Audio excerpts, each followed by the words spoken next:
Hi friends, good evening. നമ്മുടെ പുതിയൊരു വ്ളോഗിലേക്ക് എല്ലാവർക്കും സ്വാഗതം. അപ്പോൾ എല്ലാവർക്കും എൻ്റെയും എൻ്റെ കുടുംബത്തിൻ്റെയും വിഷു ആശംസകൾ. നാളെ വിഷു അല്ലേ, അപ്പോൾ ഒന്ന് എല്ലാം സെറ്റാക്കണമല്ലോ. അപ്പോൾ ഞാൻ ഫസ്റ്റ് തന്നെ രാവിലെ കൃഷ്ണനെ സെറ്റാക്കുകയാണ് ഫസ്റ്റ് ചെയ്തു തുടങ്ങിയത്. കൃഷ്ണൻ അങ്ങനെ സെറ്റാക്കാനൊന്നും ഉണ്ടായിരുന്നില്ല, എന്നാലും നമ്മളൊന്നൊരു കോട്ടൺ വെച്ചിട്ട് ഞാൻ അങ്ങനെ ക്ലീൻ ചെയ്യാണ് ചെയ്തത്. അപ്പോൾ കുറച്ചും കൂടി സുന്ദരനായിട്ട് കൃഷ്ണൻ. അപ്പോഴേക്കും മഹേട്ടനും ആരോണും കൂടി പോയിട്ട് ഞങ്ങളുടെ വീട്ടിൽ തന്നെ കുന്നിക്കുരു ഉള്ളൊരു മരമുണ്ട്. ആ മരത്തുമ്മ പോയിട്ട് കുന്നിക്കുരു പറിക്കാൻ പോയായിരുന്നേ. അവരങ്ങനെ കുന്നിക്കുരുവൊക്കെ പറിച്ച് തിരിച്ചു വന്നപ്പോഴേക്കും എൻ്റെ കൃഷ്ണൻ്റെ തുടയ്ക്കലും ഒന്ന് സെറ്റാക്കലൊക്കെ ഒരുവിധം കഴിഞ്ഞിട്ടുണ്ടായിരുന്നേ. അത് കഴിഞ്ഞപ്പോഴേക്കും ഞാൻ വേഗം കിണ്ടിയൊക്കെ സെറ്റാക്കി ഒന്ന് തുടച്ച് വൃത്തിയാക്കി വെച്ചു. അതിനുശേഷം വിളക്കൊക്കെ കഴുകിയിട്ടുണ്ടായിരുന്നേ, അതൊക്കെ ഒന്ന് തുടച്ച് ഒന്ന് സെറ്റാക്കി. ഇനി നമുക്ക് പൂജാ റൂം ഒന്ന് ക്ലീൻ ചെയ്യണം. അപ്പോൾ പൂജാ റൂമൊക്കെ ഞാൻ ക്ലീൻ ചെയ്തിട്ട് എല്ലാം എടുത്ത് പുറത്ത് വെച്ചിട്ട് എല്ലാം ഒന്നും കൂടി റീഅറേഞ്ച് ചെയ്യുകയാണ്.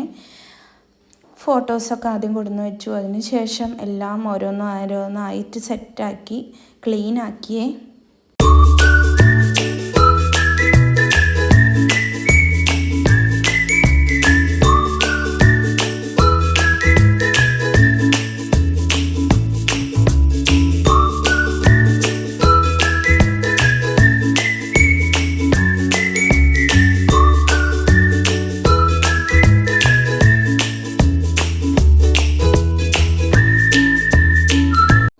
ഇന്നലെ ഞാൻ വലമ്പൂർ പോയ സമയത്ത് ഒരു വിഷു സംബന്ധിച്ചിട്ട് ഒരു തിരുവിടയാടയും കുറച്ച് മയിൽപ്പീലിയും വാൽക്കണ്ണാടിയൊക്കെ മേടിക്കാനുണ്ടായിരുന്നേ. അത് മേടിക്കാൻ വേണ്ടിയിട്ട് അങ്ങാടിപ്പുറം തിരുമാതാംകുന്ന് ഭഗവതി ക്ഷേത്രത്തിൻ്റെ അവിടെ ഒരു കടയിൽ കയറിയായിരുന്നേ. അവിടെ ചെന്നപ്പോൾ നമുക്ക് മേടിക്കാൻ ചെന്ന സാധനങ്ങൾ പുറമെ നമുക്ക് ഇൻട്രസ്റ്റ് ഇങ്ങനെ തോന്നുമായിരുന്നു. അപ്പോൾ നമ്മൾ മയിൽപ്പീലി മേടിച്ചു, തിരുവിടയാട മേടിച്ചു, അതിന് ശേഷം ഒരു വാൽക്കണ്ണാടിയും മേടിച്ച്.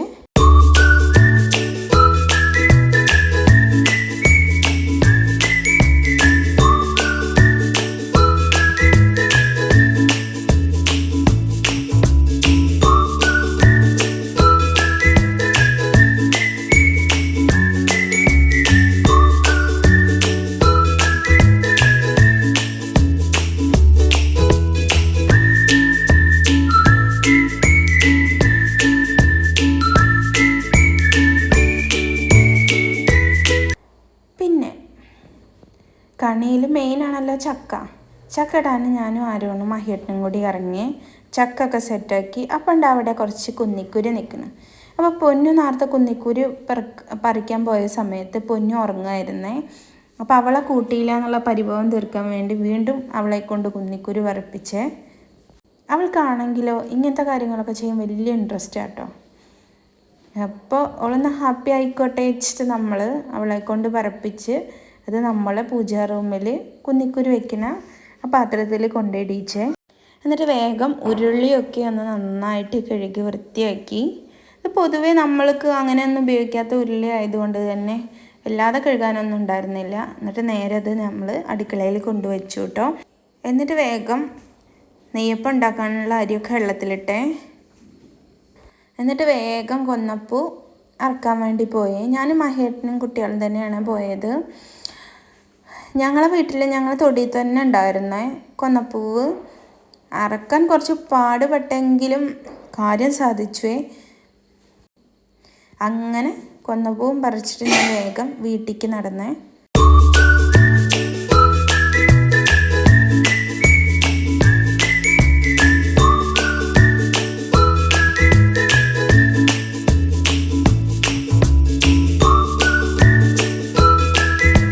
അപ്പോഴേക്കും മഹിയേട്ടൻ പോയിട്ട് കുറച്ച് ഫ്രൂട്ട്സൊക്കെ മേടിക്കാനുണ്ടായിരുന്നു. പിന്നെ കണിവെള്ളരിയും സംഭവങ്ങളൊന്നും നമ്മൾ മേടിച്ചിട്ടുണ്ടായിരുന്നില്ല. അതൊക്കെ സെറ്റാക്കാൻ നോക്കി. അത് കഴിഞ്ഞപ്പോഴേക്കും വേഗം പടക്കക്കടയ്ക്ക് പോയി. ഉണ്ണിയേട്ടനും മഹിയേട്ടനും കുട്ടികളുമാണ് പോയത്. എന്നിട്ട് അവർ പടക്കമൊക്കെ മേടിച്ച് വേഗം തിരിച്ചു വന്നു. ഇപ്രാവശ്യം ഞങ്ങൾ പെരുന്തവണ്ണത്തെ പടക്കക്കടയിൽ നിന്ന് തന്നെയാണ് കേട്ടോ മേടിച്ചത്. അല്ലെങ്കിൽ ഞങ്ങൾ കുറേ ദൂരത്തു നിന്നൊക്കെ ഉണ്ണിയേട്ടൻ മേടിച്ച് കൊണ്ടുവരികയാണ് ചെയ്യാറ്. പടക്കത്തിൻ്റെ കാര്യം നമ്മൾ ശ്രദ്ധിക്കേണ്ട ആവശ്യം ഉണ്ടാവാറില്ല. ഇപ്രാവശ്യം എന്തായാലും അത് പെട്ടെന്ന് കിട്ടി.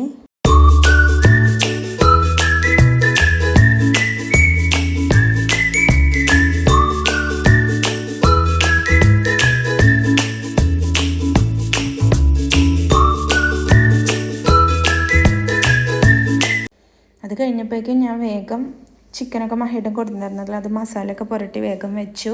നെയ്യപ്പത്തിനുള്ള അരിയൊക്കെ വേഗം കുതിർന്ന് വന്നിട്ടുണ്ടായിരുന്നു. അതൊക്കെ വേഗം അരച്ച് സെറ്റാക്കി വെക്കണം. എന്നിട്ട് വേണം നെയ്യപ്പം ചുടാൻ. ഞങ്ങൾ ഈ മലപ്പുറം ജില്ലയിൽ നെയ്യപ്പത്തിന് ഞങ്ങൾ വിഷുവിൻ്റെ തലേന്ന് നമ്മൾ നെയ്യപ്പവും ചിക്കൻ കറി ഉണ്ടാക്കുവേ. സത്യം പറയാലോ, ഒടുക്കത്തെ ടേസ്റ്റാണ് കേട്ടോ നെയ്യപ്പവും ചിക്കൻ കറിയും.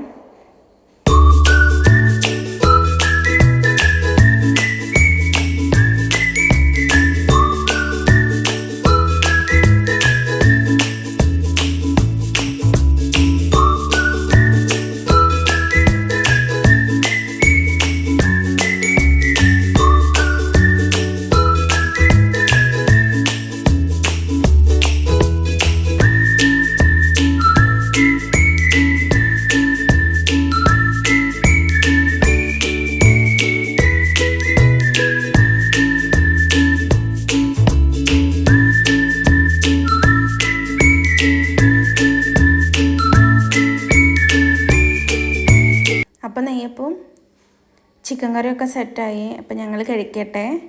ഇനി നമുക്ക് നാളത്തെ വ്ലോഗിൽ കാണാം. ഞാൻ പറ്റാവുന്നത്ര ഷൂട്ട് ചെയ്യാൻ ശ്രമിക്കാം. അപ്പോൾ thanks for watching. Thank you.